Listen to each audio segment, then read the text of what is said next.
இல்லை, நிறைய உறவுகள் வந்து மணி வாங்கிட்டீங்க, நீங்கள் ஆர்கன் கொடுத்துட்டு மணி வாங்கியிருக்கலாம் அப்படிங்கிற ஒரு கொஸ்டின்ஸ் வந்து என்கிட்ட மறைமுகமாக கேட்டாங்க. ஆனால் அது எனக்கு ரொம்ப வலிகள் கொடுத்தது. இப்போ வரைக்கும் அந்த வலி இருக்குது. உறவுக்குள்ளேயும் அந்த டாக்கிங் போச்சு. நான் எதுவுமே இந்த காதலியே எடுத்துக்கல. அது பதில் சொல்ல விரும்பல எனக்கு அவங்க கிட்ட. குறிப்பை வித்துட்டீங்களா அப்படின்ற மாதிரி. ஆமா ஆமாங்க ஆமா. ஒரு தாயோட வலி எவ்வளவு கொடுமையா இருக்கும். எப்படிங்க இப்படி எல்லாம் கேக்குறேன். இந்த மக்கள் எல்லாம் எப்ப திருந்துவாங்கல்ல? அதான் அந்த சொசைட்டி இப்படி இருக்கு.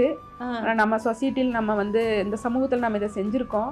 ஆனா இந்த மக்களுக்கு விழிப்புணர்வு இருந்து பேசுறாங்களா என்னங்கிறது எனக்கு தெரியல. அவங்களுக்கு நீங்க செஞ்சதை பெருசா பார்க்க தெரியல இல்ல? இல்ல, நம்மள பெருசா பார்க்காட்டியும் பரவாயில்ல, நம்ம அதை என்ன பண்ணிருக்கோம் இல்லாதவங்களுக்கு தெரிஞ்சுக்கோம். எல்லாம் ஒரு 19 வயசு பையன் உடம்புல எவ்வளவு எனர்ஜியா, அது நல்லா எவ்வளவு ஆரோக்கியமான இதா இருக்கும்னு சொல்லி என்னால ஒரு அம்மாவை என்னால உணர முடியுது இல்ல.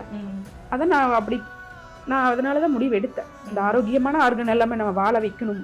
யாரு செஞ்சாங்க செய்யல அதெல்லாம் வேண்டாம். என்னோட பையனை நான் ஆரோக்கியமான ஆர்கனை நம்ம கொடுக்கணும். இல்லாதவங்களுக்கு கொடுத்து அவங்க வாழட்டும் பூமியில. அடுத்தடுத்த தலைமுறை அவங்க வாழட்டும்.